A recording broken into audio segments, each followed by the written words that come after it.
Now you have to tease. Neener, neener, boo boo. I went to Hawaii, not you. Wrong tease.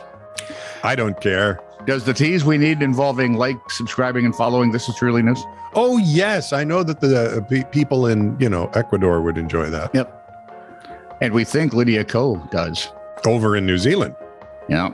With the All Blacks. Sure. A little 5'4" golf girl and the All Blacks. I can see how she'd be on their team. Actually, well, she gets to bring the club on the pitch. If I were a betting man, I'd bet on Lydia first. Not that I'm not trying to diss the All Black, but dude, where was I now? Oh yeah, subscribe, and or follow us like all the famous people in the world do, or at least we like to say they do. Yep. And then have all your friends who aren't as famous, but are still lovely people, I'm sure.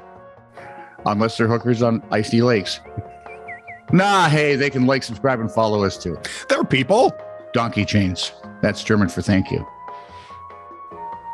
Although it's probably some weird perversion I don't know about, and someone over there's going, This is True, Really News with Scott Combs and Tony Vercanis. All the news you're about to hear is true. Really? As far as you know. Rats are coming up sewer pipes into people's homes in UK. The aminals? Mm-hmm. Experts say they're receiving more calls than ever. Of course, when you think about it, where else would the rats come up from? Some rats are I'm sorry. Hello, I'm a rat. Mind if I come in? Might I? Have you anything a rat would like? Do you have anything food laying about anywhere? No, I can get in the cupboards. No big deal. Don't mind the fleas. Some rats are said to be as big as cats. I like my crackers shaken, not stirred. And experts are warning people to rat-proof their homes. Pest control expert Ian Hayes said, I've had more call-outs than ever from homeowners who have heard a noise, looked down into their toilet, only to find a giant rat. With scuba, maybe it's like the Tom Cruise of ratdom, and they're filming Mission Impossible for rats. Little breathing gear and... Yeah. And he says no one is safe. And here's the thing. My most irrational fear is having, a giant snake come up the toilet and grab me by my nether regions. Yes. And the idea of a rat being there doesn't bother me in the least. I don't know why. Maybe I'm just used to it. In any case, rats are excellent swimmers with bendy bones and can squeeze. No, go back to the maybe you're used to it part. I just have no idea what I meant by that. It just came out. They can hold their breath for 3 minutes and tread water for 3 days. Hey. I've seen some the size of cats. That's Tom Cruise in the one Mission Impossible movie. The pandemic has forced more rats into homes due to city centers closing down and more people working from home. So they're trying to find their goodies wherever they can. Their numbers have increased, get this, 25% each year during the pandemic. Well, there. At least one demographic is enjoying the 2 years of stupid. One suggestion is to get rat gates for water pipes that used to be used in rural areas, especially near canals. Gate. A rat. Only in Britain.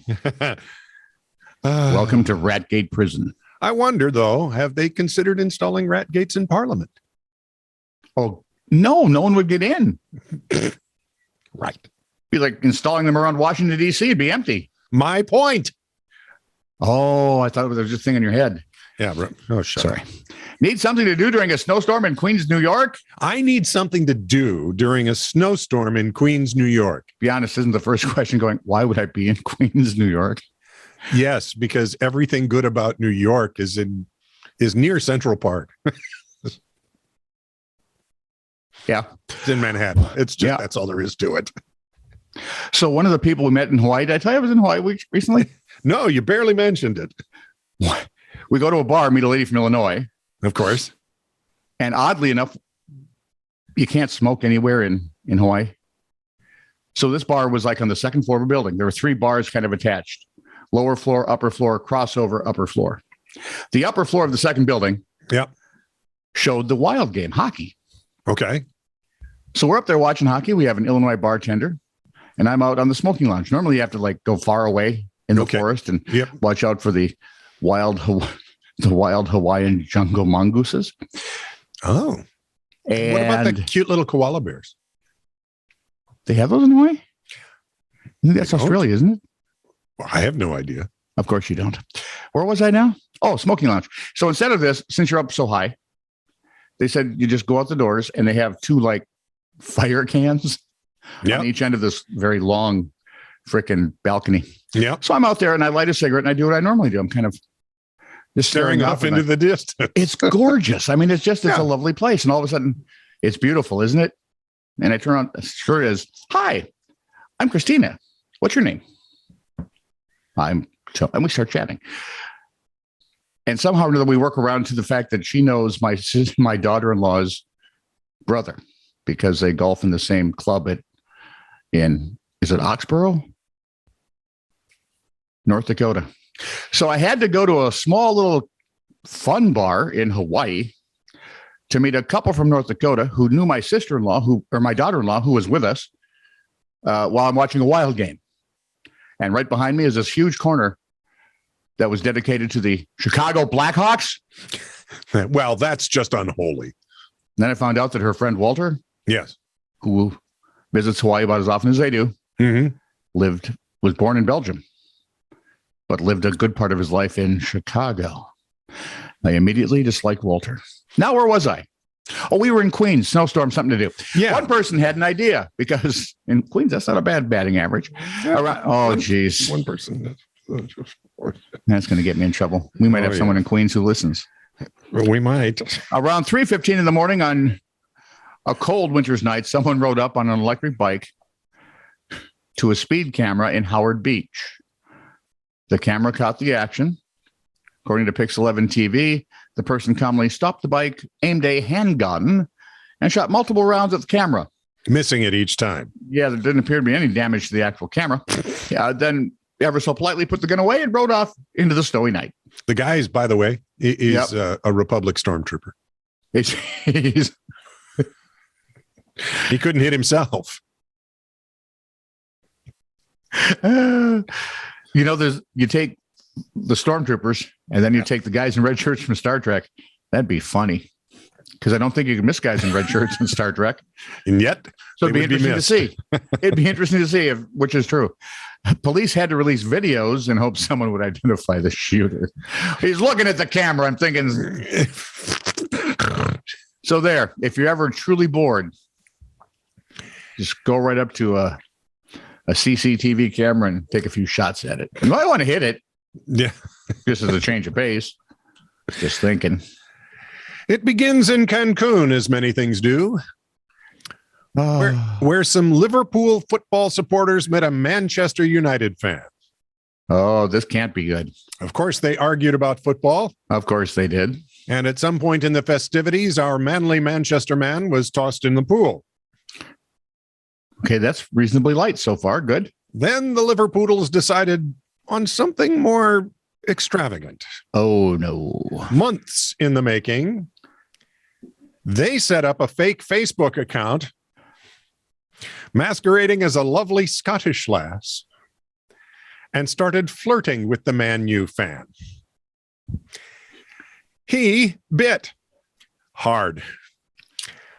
After 2 months of flirting online, the flirtatious yet fake female from Scotland invited the Manchester lad to her place for some canoodling.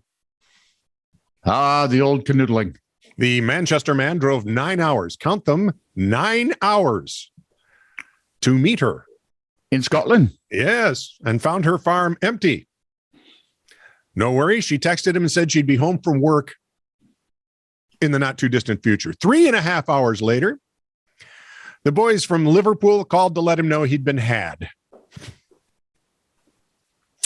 If they had asked to drive to Manchester, Leeds, or even Liverpool, it wouldn't have been so bad, and maybe I'd have seen the funny side. But to drag me all the way to Aberdeen was just cruel.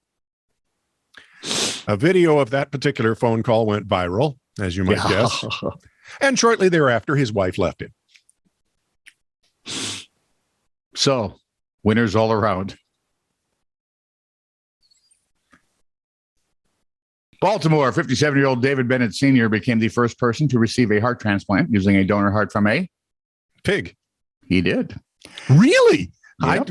I was just guessing. You were trying to be funny, little porker that you are. The Washington Post they've reports been doing heart valves from pigs for a Yep. long time, and they gave one to Schwarzenegger, but that's only because it was him. the 8-hour surgery. I'm just going right along. The 8-hour Okay. surgery took place, and Bennett was so sick that he could not qualify for a transplant from another human being, which seems wrong. Dr. Bartley Griffith, who performed the surgery, said it's working and it looks normal. We are thrilled, but we don't know what tomorrow will bring us. This has never been done before. So scientists have worked on genetically altered pigs, hang on. I'm going to try this whole sentence again in English. I didn't mean to do it in whatever that was, gibberish, I think. Scientists have worked to genetically alter pigs so that human bodies would not reject their organs in an effort to supplement the supply of donor hearts, because only so many people donate. Mm-hmm. Bennett, who was convicted of battery in 1988, a stabbing that left a man paralyzed, spent 6 years in prison. Before the surgery, he admitted, "I know it's a shot in the dark, but it's my last choice."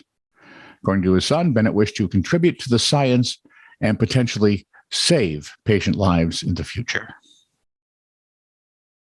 Interesting. Oh, we used to make jokes about that, putting gorilla hearts or something in people. Yeah, and because then they'd be really strong.